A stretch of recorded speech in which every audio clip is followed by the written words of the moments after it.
year 2087, pain is extinct. Not because humanity has evolved beyond suffering, but because we've simply forgotten how.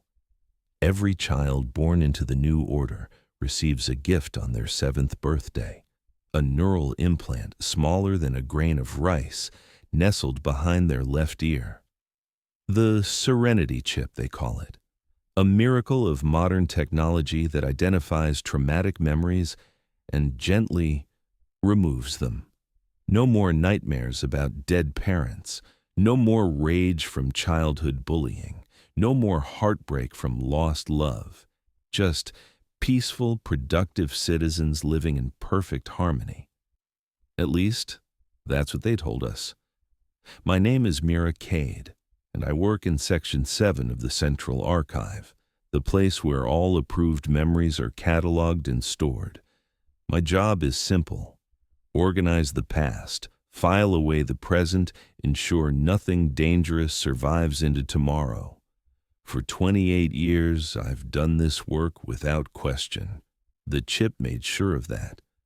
But 3 weeks ago, something changed. It started when I found the old man in the alley behind my apartment building. He was clutching something in his hand, a small, crude device that looked like it had been assembled from scrap metal and prayer. His eyes were different. They held something I'd never seen before in another person's face. They held everything. "Take it," he whispered, pressing the device into my palm, "before they make me forget you too." His words made no sense. Forget me. We'd never met. But as I watched, something horrific happened. The light in his eyes dimmed, like someone was slowly turning down a brightness dial behind his pupils. "Sir? Sir, are you all right?" He looked at me with the polite confusion of a stranger. "I'm sorry, miss." "Do I know you?"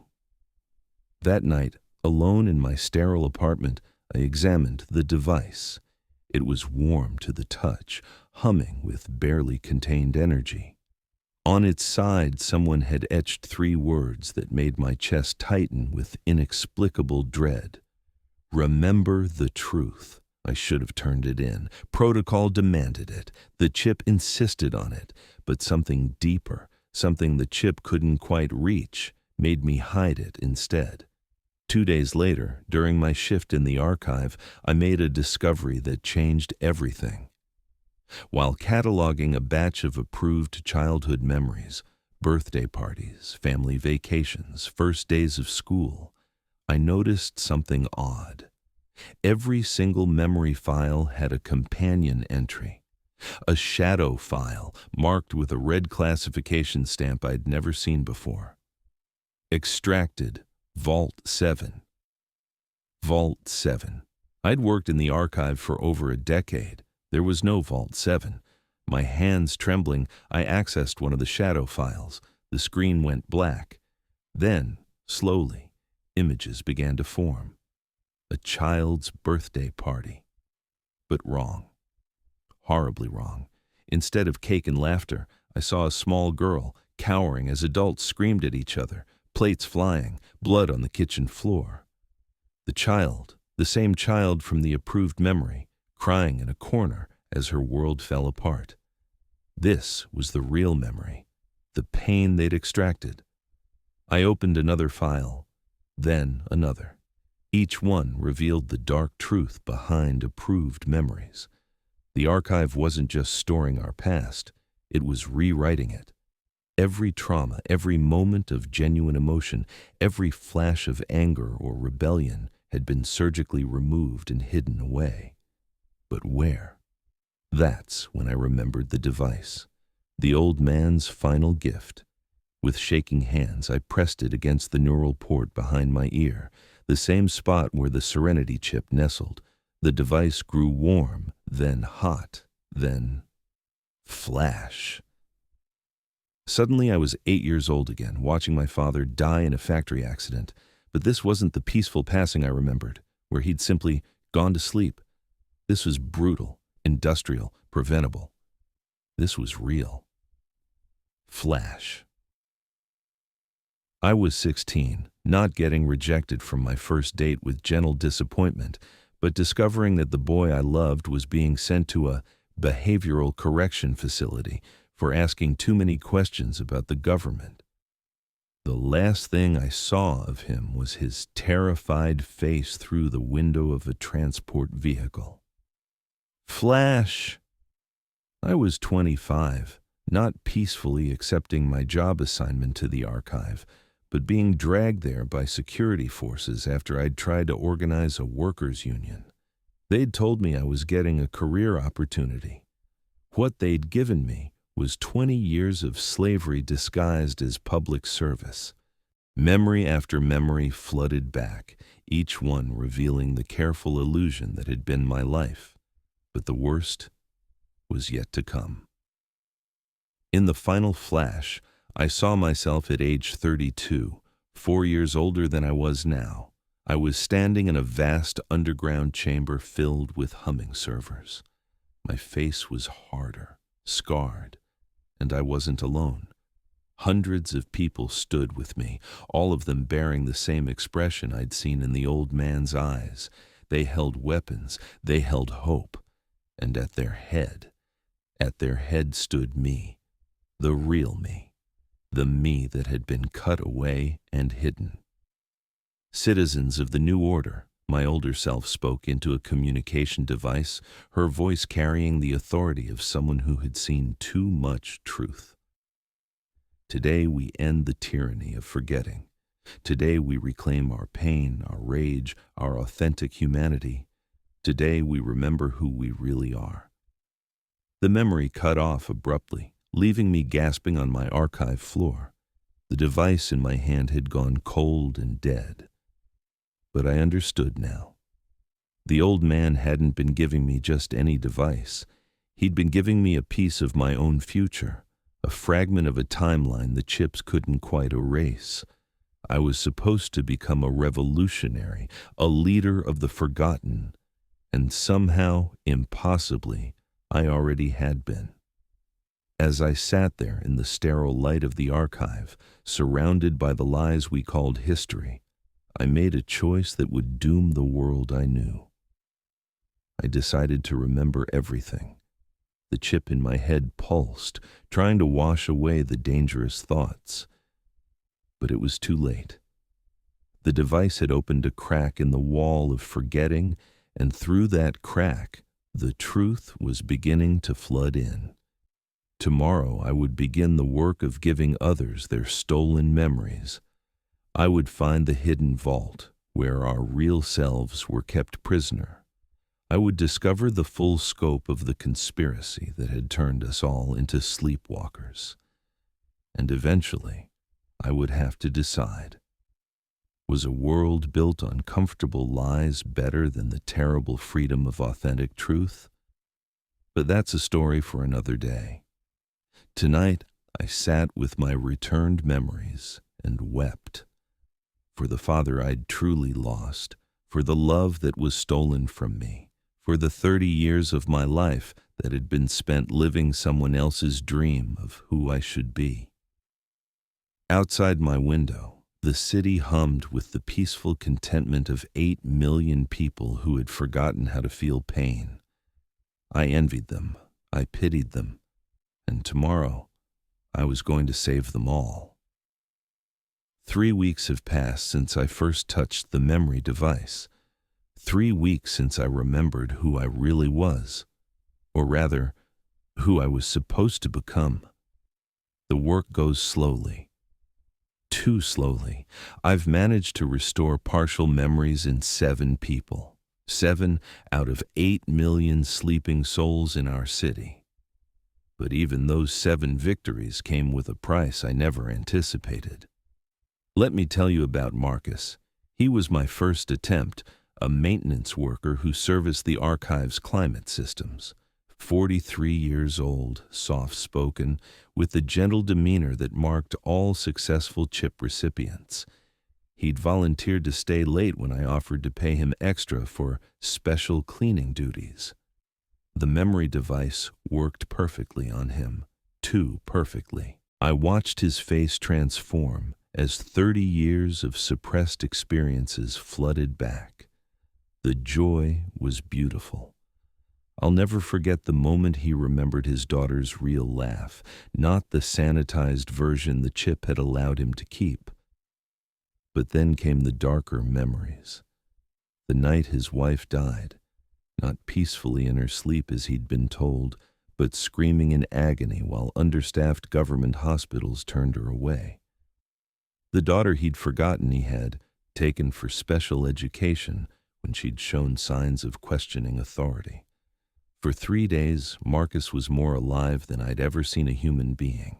He laughed, he cried, he raged, he felt everything. Then the ghosts started. "She's here," he whispered to me during his 4th day of restored memory. We were alone in the archive's basement storage, going through files that might contain more shadow entries. "My wife, she's standing right behind you."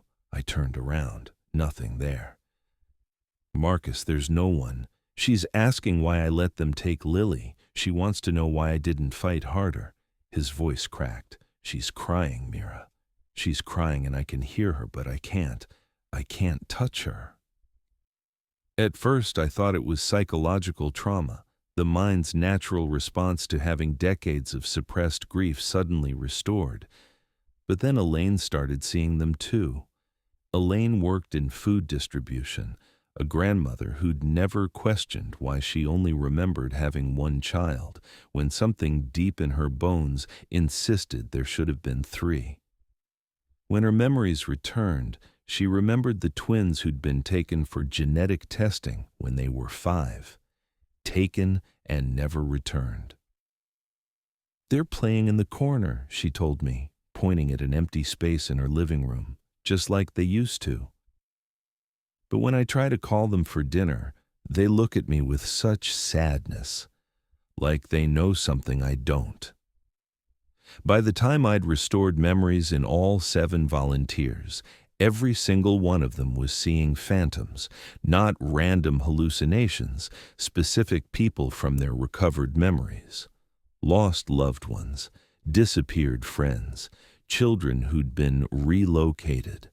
And the ghosts weren't random appearances. They followed patterns. They appeared strongest when the remembered person was thinking about their lost connections. They seemed to be trying to communicate something urgent. And most disturbing of all, they were all exhibiting the same behavior. They were pointing downward. It was Dr. Sarah Chen, a former neuroscientist who'd been reassigned to sanitation work, who figured it out first. Sarah had been my most successful restoration, brilliant enough to help me understand the technical aspects of what we were dealing with. "The chip doesn't just erase memories," she explained as we huddled in her apartment, surrounded by technical diagrams she'd drawn from restored knowledge. "It extracts them, completely. But consciousness isn't just stored in the brain. Quantum theory suggests it exists in a kind of informational field that transcends individual neural networks. Meaning? Meaning when they rip memories out of us, they're not destroying them, they're relocating them, and the part of consciousness attached to those memories, it goes with them." The implications hit me like ice water. "You're saying the people in our memories, the ones we've forgotten, aren't dead. They're somewhere else, stored, trapped in whatever system the government is using to archive our extracted experiences. And now that we're remembering them, we're creating quantum entanglement with their stored consciousness. The ghosts we're seeing are the real people, or at least fragments of them, still existing in digital purgatory, trying to contact us, trying to tell us where they are." Sarah's theory was confirmed the next day when Marcus found the message. He'd been tracking his wife's ghost appearance patterns, noting when and where she seemed strongest. The pattern led him to a specific section of the archive basement, a door I'd never paid attention to, marked only with a service number. Behind the door was a maintenance shaft that dropped straight down for what must have been hundreds of feet, and carved into the metal wall of the shaft, scratched there with desperate fingernails, was a message. Vault 7, Level 47, we are alive. Below it, in smaller letters, tell Mira we're waiting. My blood turned to ice. Someone had carved my name into the wall, but I'd only discovered the existence of Vault 7 3 weeks ago. This message looked years old. That night, Sarah ran calculations on the quantum entanglement reading she'd been recording. What she found changed everything. The ghost manifestations aren't random, she said, her face pale in the lamplight. They're getting stronger, more coherent, and they're all pointing to the same location, directly beneath the city center. Mira, I think Vault 7 isn't just a storage facility for extracted memories. What do you mean? I think it's a prison, and the people we've forgotten, they're not just consciousness fragments stored in computers. They're still fully aware, still suffering. And they've been trying to contact us for decades. She showed me her readings, energy patterns that suggested not just stored information, but active consciousness, patterns that indicated awareness, emotion, and most horrifying of all, desperate attempts at communication that had been going on for years. How many people are down there? I whispered. Sarah consulted her calculations. Based on the quantum signature strength, millions, maybe tens of millions, everyone who's been relocated, treated, or who simply disappeared over the past 60 years, they're all there, Mira, alive, aware, and trapped. That night, I made my second terrible decision. I was going to find Vault 7, but first I had to deal with the immediate crisis. My 7 volunteers were deteriorating rapidly. The ghosts were becoming more solid, more insistent. Marcus had stopped eating, spending all his time trying to have conversations with his dead wife. Elaine was teaching phantom children songs they couldn't hear. And they were all beginning to ask the same question. When are you going to bring us home to them? Home. As if the vault wasn't just a storage facility but a destination, a place where the living and the archived dead could somehow be reunited. The most disturbing development came from an unexpected source, my own reflection. 3 days after Sarah's discovery, I started seeing something in mirrors. Not a ghost exactly, but a second version of myself. Older, scarred, wearing clothes I'd never owned. She would mouth words I couldn't hear, gesture urgently at things I couldn't see. It was the version of me from the memory device, the revolutionary leader. But she wasn't just a recovered memory anymore. She was trying to warn me about something. As I prepared to venture into the depths beneath our city, to find the vault where the forgotten were kept, I realized that the boundary between memory and reality was becoming dangerously thin. The chip didn't just control what we remembered about the past, it controlled which version of the past was allowed to exist. And now that we were remembering the suppressed truth, reality itself was beginning to remember with us. The ghosts weren't hallucinations. They were the universe's way of correcting a forced amnesia that had lasted far too long. Tomorrow, I would descend into Vault 7. I would find the missing millions, and I would discover the true scope of the conspiracy that had turned our entire civilization into a carefully managed forgetting machine. But tonight, as I watched my reflection mouth warnings I couldn't understand, I wondered if some truths were too dangerous to remember, some doors too terrible to open, some ghosts too real to face. The answer lay waiting in the darkness below. The descent to Vault 7 took 14 hours. Sarah and I followed the maintenance shaft Marcus had discovered, using climbing gear we'd stolen from emergency services. Every 100 feet we found more messages carved into the walls. Names, dates, desperate pleas for remembrance. Jenny Walker, they took me in 2031. I'm still here. Don't let them make you forget us. The extraction chambers are in Section D. Mira, your revolution succeeds. Trust the pattern. That last message stopped me cold. Sarah noticed me staring at the carved words. Someone's been expecting you, she said quietly. For decades, apparently. As we descended deeper, the temperature dropped and the air grew thick with an electrical charge that made our hair stand on end. At level 30, we started hearing something that chilled us both to the bone. Voices, hundreds of them, thousands of them, all talking at once, but so faint they were barely audible, like distant radio signals bleeding through from another dimension. "Can you make out what they're saying?" Sarah whispered. I pressed my ear against the wall.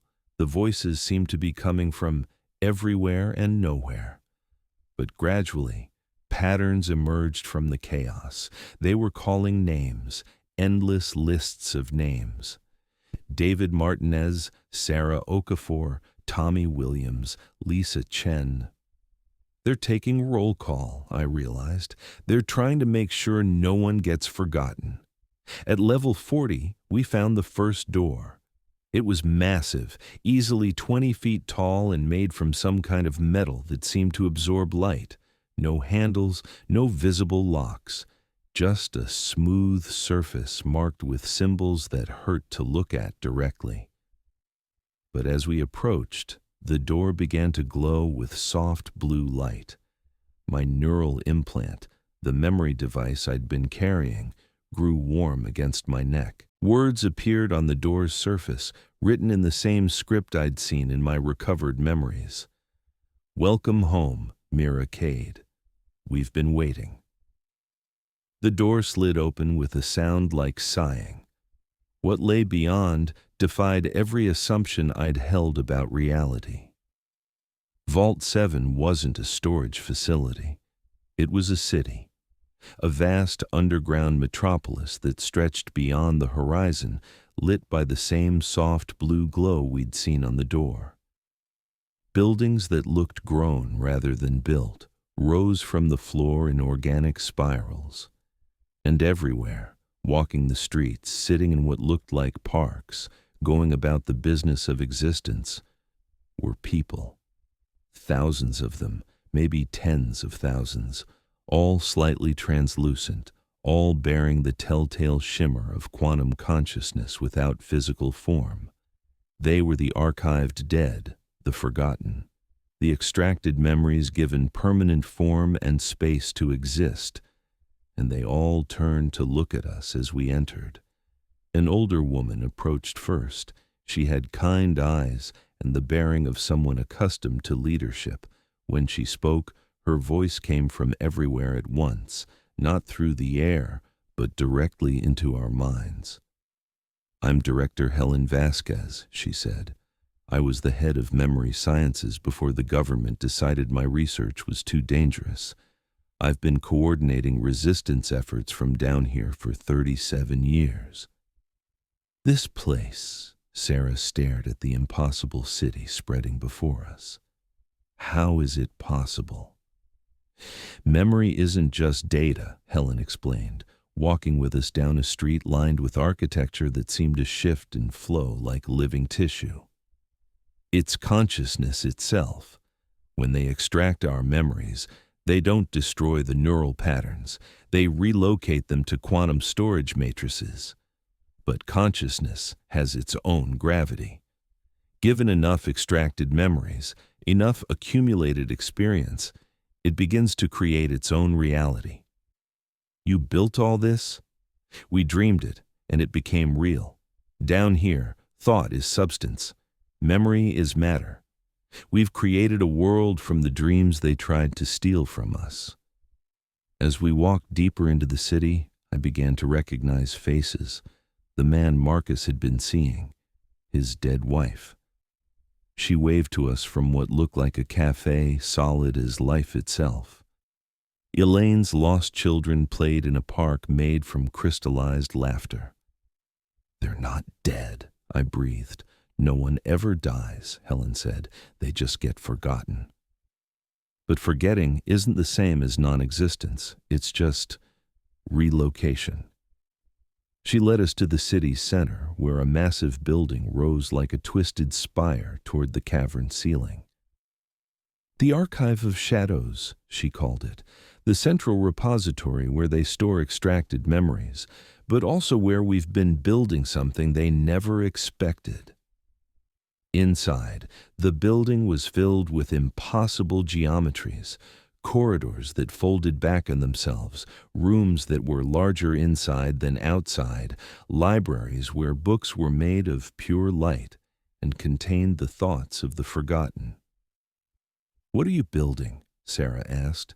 Helen smiled, and for the first time I saw something dangerous in her eyes. A weapon. She led us to a vast chamber at the building's heart. In the center sat a device that looked like the memory restoration unit I'd been carrying, but scaled up to the size of a building. Thousands of cables ran from it in all directions, connecting to screens, servers, and machines I couldn't identify. "We call it the reality engine," Helen explained. "For decades we've been collecting not just individual memories, but the collective unconscious of our entire civilization. Every suppressed truth, every hidden injustice, every moment of authentic human experience they tried to erase." "What does it do?" "It remembers for everyone, all at once. One activation, and every person on the surface will have their real memories restored simultaneously. No gradual process, no careful preparation. Just immediate, total recollection." The implications staggered me. That would be chaos. People would go mad. Society would collapse. "Yes," Helen said simply. "The world built on lies would end, but the world built on truth could begin." "And the cost?" Helen's expression grew grim. "Show her the projections, Marcus." A man stepped forward. Not the Marcus I knew, but an older version. The same Marcus who'd been my first memory restoration success, but this version had the wisdom of decades in the archive. "I've been down here for 40 years, he explained. "Time moves differently when you're pure consciousness. I've had time to think, to plan, to understand the full scope of what we're dealing with." He gestured to a wall covered in flowing calculations and probability matrices. "Total memory restoration will cause immediate psychological trauma in 89% of the population, complete mental breakdown in 34%. Suicide rates will spike by 3,000% in the first week. Infrastructure will collapse within days as people abandon the but," Helen continued, "the survivors will be free. Truly free. For the first time in 3 generations, humanity will face reality without illusion." I stared at the reality engine, understanding finally why my future self had looked so haunted in the memory flashes. This wasn't just about restoring individual memories. This was about choosing between comfortable tyranny and terrible freedom. "There's something else you need to see," Helen said quietly. She led us to a smaller chamber where screens showed real-time feeds from the surface world. But these weren't normal surveillance cameras. These were memory feeds, showing not what people were doing, but what they were thinking and feeling. What I saw made me sick. The peaceful, orderly society we lived in wasn't just built on forgotten trauma. It was built on ongoing horror that the chips made invisible. Workers in factories weren't just doing repetitive jobs. They were being slowly poisoned by chemicals, but the chips erased their awareness of the symptoms. Families weren't just having minor disagreements, children were being abused daily, but the trauma was extracted so regularly that no one remembered it long enough to report it. The government wasn't just maintaining order, it was committing genocide in slow motion, removing every inconvenient truth as quickly as it could be formed. "How long has this been going on?" I whispered. "Since the chips were first introduced," Helen said. 63 years of accumulated horror. The surface world isn't a peaceful society. It's a concentration camp where the prisoners have been made to forget they're imprisoned. I watched screen after screen of hidden atrocities, and slowly I began to understand the impossible choice I was facing. Keep the system intact, and billions of people would continue to suffer in ignorance, their pain extracted and archived as quickly as it could be felt. Their lives would be stable, peaceful, and utterly meaningless. Or activate the reality engine, restore everyone's memory at once, and watch civilization burn as humanity remembered what had been done to them. Either way, I was choosing who would live and who would die. Either way, I was playing God with the fate of our species. "When do we activate it?" I asked. Helen's smile was sad and proud at the same time. "That's not our decision to make, Mira. It's yours. It always has been." "Why me?" "Because you're the only one who exists in both realities. You have restored memories, but you still live on the surface. You can touch the engine with a living hand, but you understand the cost with an archived mind. The choice between truth and peace. It has to be made by someone who truly comprehends both options." As I stood before the reality engine, feeling the weight of 8 billion lives in my hands, I realized that my journey to this moment had been inevitable from the start. Every person I'd helped remember, every ghost I'd encountered, every step down into the depths, it had all been leading to this single, terrible decision. In 12 hours, I would have to choose the future of human consciousness itself. The only question was whether I had the courage to choose correctly. I spent my last night in the archive of shadows, learning the truth about myself. Helen Vasquez showed me to a memory chamber deep in the crystalline heart of the city, a place where archived consciousness could experience temporal echoes of events that had been erased from the official timeline. "You need to see what really happened," she said, her translucent form flickering with urgency. "Before you make your choice, you need to understand who you really are." She placed her ghostly hand on my forehead, and suddenly I was experiencing memories that belonged to me but had never been allowed to exist. I was 32 years old, standing in a hidden facility beneath the old Capitol building. Around me, 300 resistance fighters prepared for what we called Liberation Day, the day we planned to destroy every memory chip facility simultaneously and give humanity back its authentic past. I had been the leader of the underground memory movement for 8 years, not Mira Kade the archivist, but Mira Kade the revolutionary. The woman who had discovered that the government wasn't just erasing traumatic memories. They were editing human consciousness itself, creating a docile population that couldn't even conceive of resistance. In this suppressed timeline, I had never worked for the archive. Instead, I'd been a neuroscientist who'd uncovered the true purpose of the Serenity chips during my research. I'd learned that they didn't just remove painful memories, they rewrote personality structures, eliminated creative thinking, and gradually transformed every citizen into an optimized worker drone. The plan was elegant in its simplicity.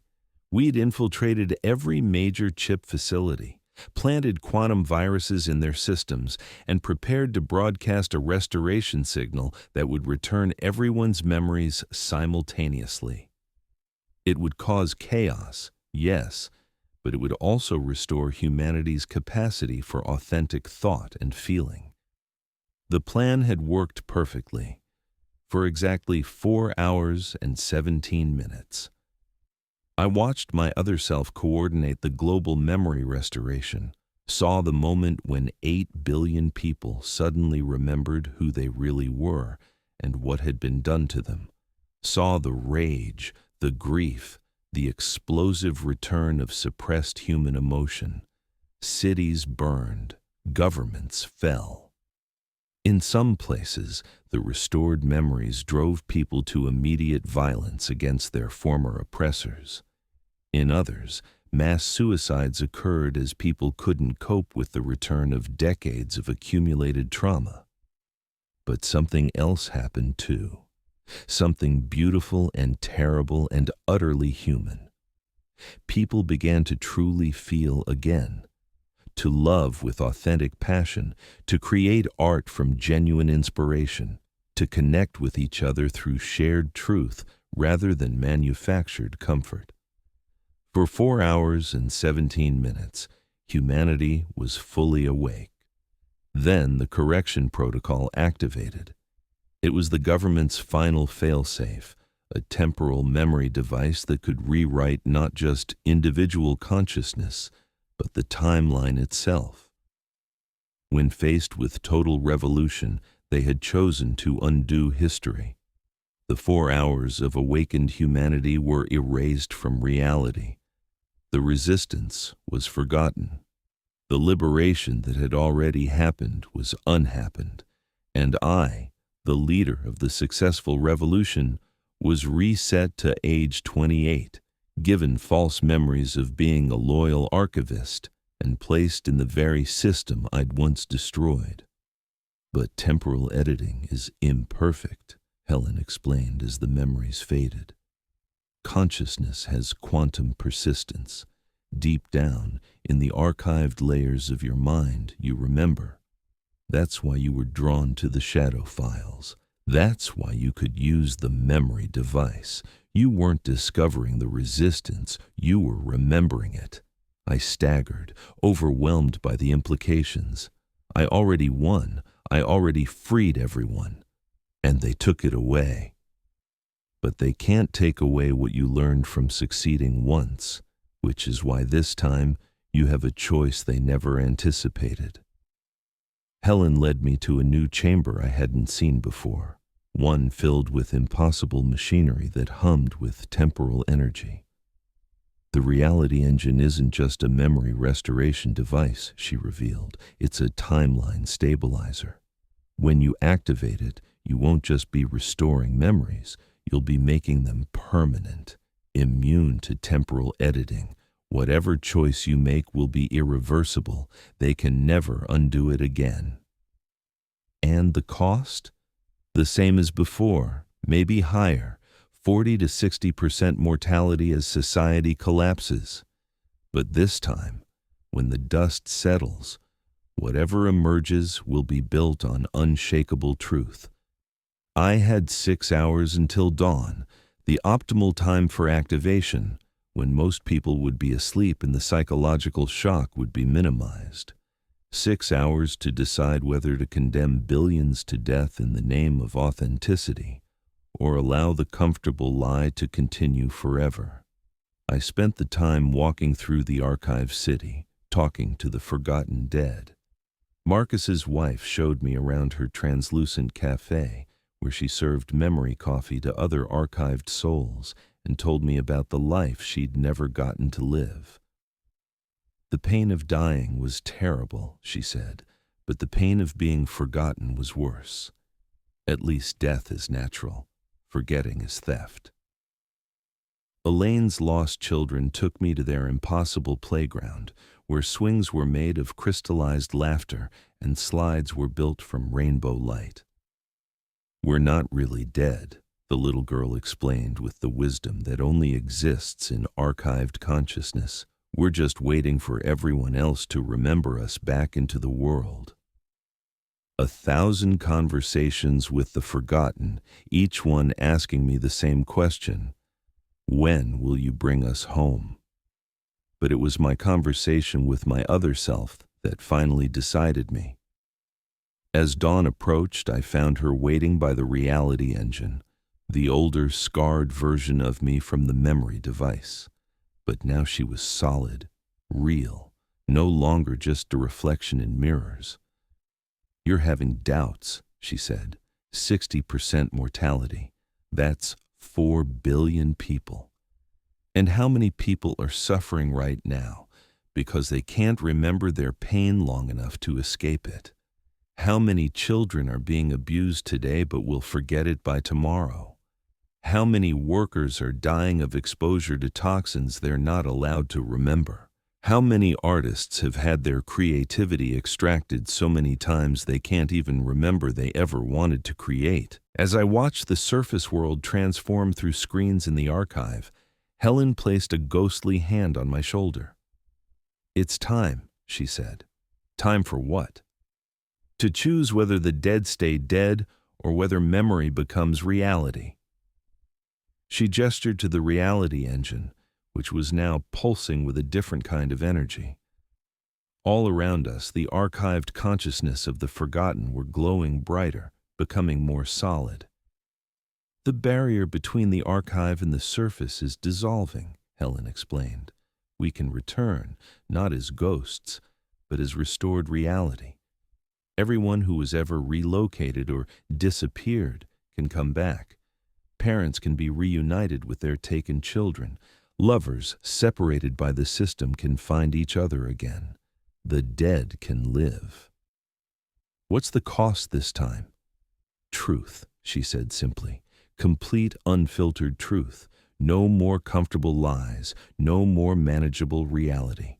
A world where death isn't permanent, where consciousness persists, where the full implications of what we've discovered about memory and reality become impossible to ignore."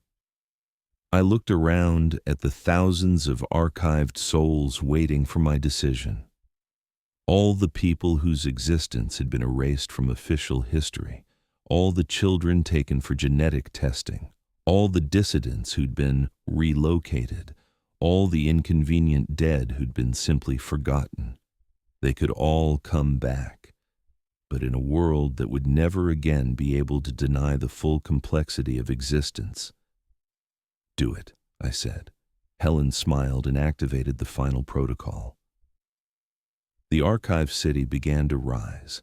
Through quantum tunneling and consciousness matter conversion, the entire underground metropolis started moving upward, phasing through solid rock and earth like light through glass. The archived dead became progressively more solid as they approached the surface world. I felt the moment when the first forgotten soul broke through into surface reality. A child who'd been taken in 2045, stepping out of quantum storage into a world that had spent 40 years pretending she'd never existed. Then another, then thousands, then millions. The reunions were heartbreaking and beautiful beyond description. Parents embracing children they'd been forced to forget, lovers finding each other across decades of imposed separation, families remembering that they had once been complete. But the implications were staggering. Death was no longer permanent. Forgetting was no longer possible. The comfortable boundaries between reality and memory, between existence and non-existence, between the living and the dead, all of them dissolved forever. 6 months later, I stand on the balcony of my apartment, the same apartment where I'd first encountered the memory device, but now in a world transformed beyond recognition. The city below isn't the sterile, orderly place it once was. It's chaotic, beautiful, terrible, and utterly alive.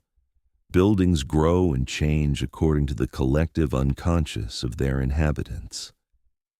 Streets reshape themselves based on the memories of everyone who walks them.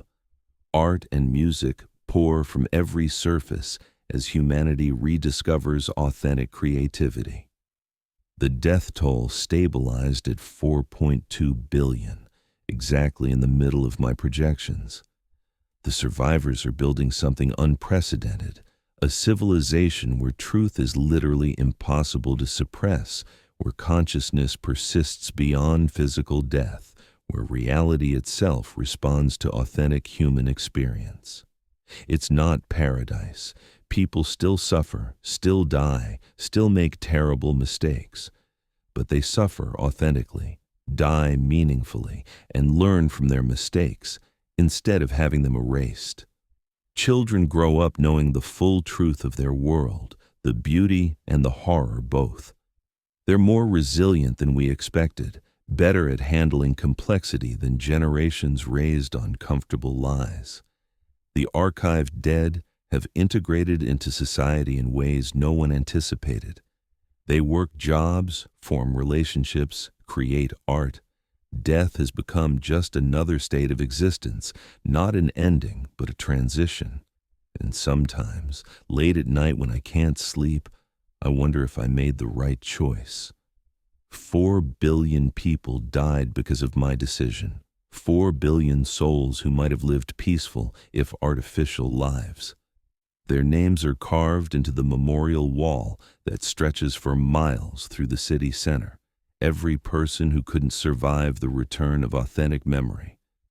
But then I see a child laughing with genuine joy, not the managed contentment of the chip era, but real, complex, full-spectrum human emotion.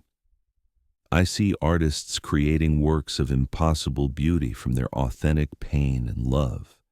I see communities caring for each other with the full knowledge of what caring costs.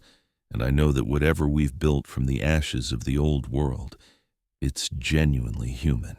The question that haunts me isn't whether I chose correctly. The question is whether future generations will forgive us for choosing at all, for believing that we had the right to decide between comfortable lies and terrible truths. But perhaps that's a question each generation must answer for themselves. After all, now that forgetting is impossible, they'll remember everything we did, everything we sacrificed, everything we chose to preserve or destroy.